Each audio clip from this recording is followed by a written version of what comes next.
Hi everybody! I'm back with jewelry that I found this week. I went to various rummage sales. I went to flea markets. I went to, I purchased privately from some people, and this is what I came up with that I'm planning on selling online. So I'll get started with my tale of what it is exactly that I purchased. Now usually I'm pretty good with buying jewelry and knowing what I'm purchasing, the time period, what it should go for, what it sells for, and I think maybe this week I paid a little bit too much for some things. I went to a home privately. I had met someone and at a show, a jewelry show, and she told me that she had jewelry. So I went to, or she was kind enough to invite me to her home, and I paid about $300 for the pieces. Some of them are presently online, and these are some of the other pieces that I purchased from her. Here we go. This one is a pink gold-filled Victorian. It's marked 1907, and just has a really nice look. No dents. This one I got actually from a sale that I had gone to, a jewelry sale I had gone to. This is a Jomaz. It has kind of a deco look, although it was probably made, just a very clean line. Although deco you would assume would be more chrome and black, but just a very clean line look. Gold tone, black enamel. There's the necklace, and maybe made in the 50s, probably 60s, I would say. Actually 60s or 70s. Then I picked up these. These are made by a designer. Her name is Anna Beck. And they're sterling silver with a gold wash, little dots sort of over them. Let's see. I got this this necklace, which has seems like an art glass center. It's a little confusing. I mean, ordinarily I would say that this would be sort of from the 30s. And the necklace sort of goes along with that, but they make a lot of newer stuff, a lot of newer jewelry with these findings. But to stay consistently, I think it feels right for the period. This piece is sort of a Victorian Etruscan revival. To me, it just has sort of that look. These are amethyst glass, although they look like real amethysts. I mean, they have a nice quality to them, with a lot of lovely attention to detail. Mesh necklace. This is the back of it. Just made nicely. A little bit different, which is what I liked about it. Vintage watch, another gold-filled bracelet. Now, this one, it's kind of a detective story, because to me, this definitely has like a Victorian look to it, and there isn't a name of a manufacturer. Now, it's marked inside 1956, which would lead one to believe, well, maybe that's maybe that's when it was made, or maybe it was just given as a gift. Maybe it was made during the Victorian period and it was just given as a gift in 1956. But in either case, I mean, I can't tell from the closure or anything. I've had older bracelets, much older than this, that are made in a very similar way. A lot of times findings will tell you the period, but the design on this, on the front of it anyway, the etching is just really lovely. Then you saw my Mickey Mouse watch in another video, another gold-filled bangle. This one is called an Egyptian faience bracelet. I remember actually when I was in Egypt many years ago on a vacation, there were people that were selling, they were coming onto our tour bus, and they were selling similar items. In retrospect, I probably should have purchased some of them, but, you know, I was more interested in just taking photos and everything. But in either case, this is a vintage Egyptian faience. This is the faience, and real coral, and just a really lovely, lovely piece of jewelry. This I got in my pounds of jewelry. This is has a really nice look to it. It's a modernist piece, brutalist, just a lot of detail going on. Made really well. Just love it. But I can't hold on to everything that I purchase.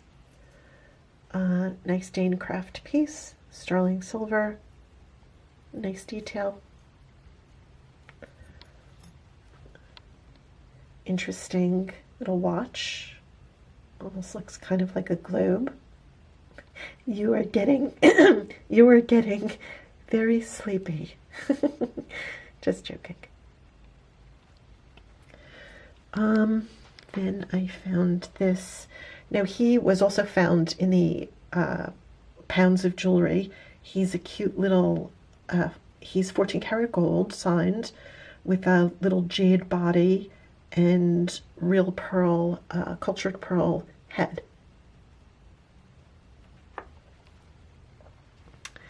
Then I found this nice signer piece, or I'm sorry, not signer, it's a boucher.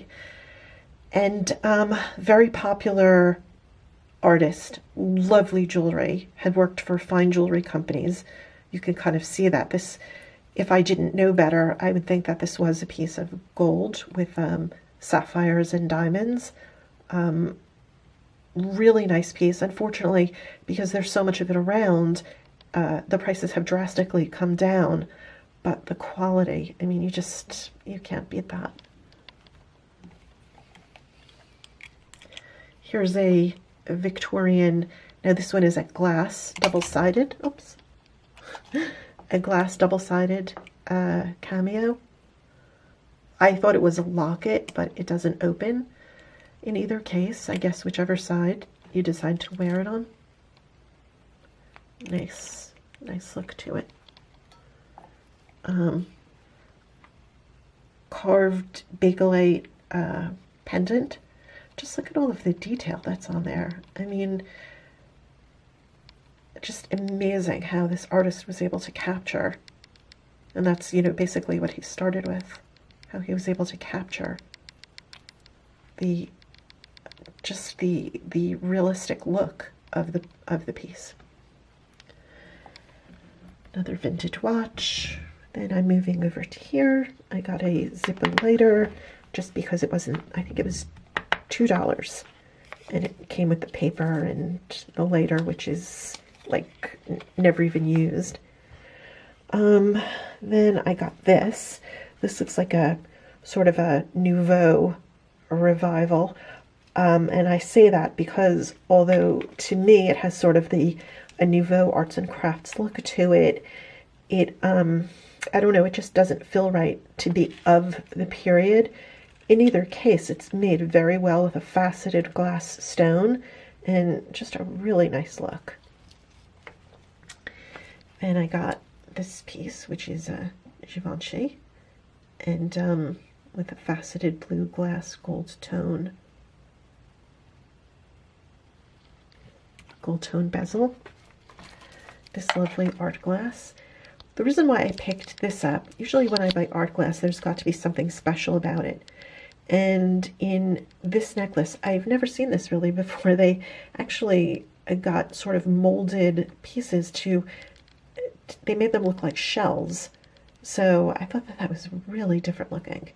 And I liked also the little bit of sparkle in there too. Then this piece, which looks kind of like a Victorian revival. I mean, I don't know that it's really of the period. Some pieces are kind of hard to tell, and I don't know if it's missing anything on the top or the bottom. Again, sort of difficult to tell, but just a really, really nice look to it. And this was, I think, $3. Oh, this one was $3. $2, that was $3. Then I got this from a church rummage sale, and this was $3. This is made by a company called Judy Lee. They made really nice jewelry. Judy Lee was sort of like a Sarah Coventry. They did home parties back, I guess, in the 50s and 50s, 60s. Really nice jewelry. Doesn't go for an awful lot, but just the artistry that's in this piece. I guess Judy Lee was sort of the modern day Leah Sophia. And then I purchased a small bag of jewelry. It was $5, and these are some of the pieces that were in there. This one wasn't. I purchased that separately. I'm gonna put a collection together and just sort of sell this as a lot. Let's see what else is in here. A nice little abalone cameo. Let's see. These look kind of like marbles, but they're art glass swirled, which marbles really are as well. Let me see. Then I got these Sarah Coventry, the contemporary of Judy over there. And they're missing some stones, but just really great look to them. Here's some Indian jewelry. Just really lovely. Let's see, some faux diamond or rhinestone earrings. I picked up these 14 karat gold men's, probably Victorian or later cufflinks. They are about 4 grams. They have a little diamond chip in them. Really nice look. They were, I think, $3. Anyway, this is the group of everything that I purchased this week. I hope you've enjoyed going through it with me, and I hope to be back soon with more of my flea tail finds. Thank you for watching.